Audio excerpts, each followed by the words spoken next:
இன்னைக்கு காலையில் டப்புன்னு அப்படியே குளிச்சு பப்பரப்பான்னு கடைக்கு வந்துட்டு இன்றைக்கி என்ன பண்ணலாம் ஏது பண்ணலாம் அப்படின்னு யோசிச்சுட்டு ஒன்றும் பண்ண போகிறதில்ல, ரெகுலராக பண்ணுறதான் அப்படின்னு போய் மாமாவை பார்த்தா மாமா சிறப்பு பூஜையில் இருந்தாப்புல. அவர் வந்து சாமி பக்தியில் கூடுனாலும் நம்ம மாமா வேறு லெவலில் இருப்பாப்புல.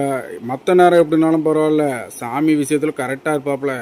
சுத்தம் சோறு போடும் அப்படின்னு யாரோ சொன்னால் அதை கேட்டுட்டு நானும் சுத்தம் சோறு போடுமோ அப்படின்னு கிடந்து ரேக்கெல்லாம் கிடந்து கிடக்குன்னு காலையில் கிடந்து தொடச்சிட்டு கிடக்க சுத்தம் பண்ணி பார்த்தேன். சோறு போடவே இல்லை, டீ தான் வந்துச்சு. வேறு என்ன பண்ணுறது, ஏதோ ஒன்று கிடைக்குதே அப்படின்னு பப்பரப்பான்னு டீயெல்லாம் குடிச்சிட்டு இன்னையிலேருந்து வாழ்க்கையில் ஏதாவது புதுசாக கற்றுக்கணுடா, வாழ்க்கையில் முன்னேறதுக்குள்ளே ஏதாவது ஒரு ஐடியா பார்த்துக்கணுடா அப்படின்னு பார்த்தா பப்பரப்பான்னு நம்ம மாமா கிடந்து வெறித்தனமாக சீட்டுக்கு கிடந்து பொருள்லாம் எடுத்துகிட்டு கிடந்தார். அவரோட எக்ஸ்பீரியன்ஸ் பாருங்களேன், ஒரு கையில் எவ்வளோ பொருள் எடுக்காரு பாருங்களேன். நம்மளாம் ஒரு பொருள் 2 பொருள் தான் எடுப்போம்.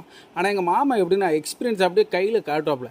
அப்படியே ஒரு லிஸ்ட்டுக்குள்ளே பாதி பொருளை அப்படியே எடுத்து கையில் கொண்டு போய் டபார்னு அங்கே கொண்டு போட. இதுதான் அவர் எங்கள் மாமாவோட எக்ஸ்பீரியன்ஸு. டப்புன்னு பார்த்தா எட்ட மாப்பிள்ள கிடந்து நாட்டு சக்கரை மேலே ஏதோ கோவத்தை கிடந்து ஜங்குன்னு குத்துன்னு குத்த. என்னடா இது, நமக்குள்ள ஒரு போட்டி வைக்கணும்டா, இன்னைக்கு தான்டா சரியான நாள்னு கூட்டு யாரா கீழே தரையை தொடணும்டா அப்படின்னு பார்த்தா நம்ம சின்ன மாப்பிள்ள வெறித்தனமாக தொடுவாருன்னு பார்த்தா டபக்குன்னு உள்ளேருந்து விழுந்துச்சு பார்க்கணும் ஒரு 10 ரூபா. இதாண்டா லாபம். அவனை சொல்லி நிறுத்துங்களேன்டா, அவன் நிறுத்துற அந்த லூசுக்கு மட்டும் வந்துட்டு தொட பார்த்தாரு. என்ன ஒரு ஜான் இருக்கு, என்ன நம்ம ஒட்டகம் வளையுது பாருங்களேன், நெடுமரமாக இருந்து நம்ம ஏடா கூடம் இல்லை தொட்டுட்டால வேறு லெவலில் எவ்வளோ வளர்த்தியாக இருந்தாலும் வேலையை முடிச்சு போடுறானப்பா. அடுத்த பார்த்தா நம்ம மாமா அவனும் தொட்டுருதான்ப்பா மேனேஜரு. நம்ம தான் அன்றைக்கி ரொம்ப கஷ்டம் போல் பப்பரப்பான்னு கடந்து எப்படியோ தொட்டு முடிச்சுமா. தொடவே இல்லையா, அதோடு முடிச்சாச்சு. அதான் வீடியோவே எடுக்கலையே. மேலே பார்த்தா ஏடா கூடமா ஸ்டாக்கு பப்பரப்பான்னு அவ்வளோ எங்கேயோ இருந்து வந்து குமிஞ்ச மாதிரி பப்பரப்பா நம்ம கடையில் இவ்வளோ சரக்குங்கிற மாதிரி அவ்வளோ சரக்கும் குமிச்சு போட்டு இன்றைக்கி வேலையில் போட்டு பெண்டை ஊற்றி ஆச்சுட்டு அப்பாருண்டு டாடேஸில் அவ்வளோ பொருளும் ஏற்றிட்டு அந்த கடைக்கு கொண்டு போய் விட்டாச்சு.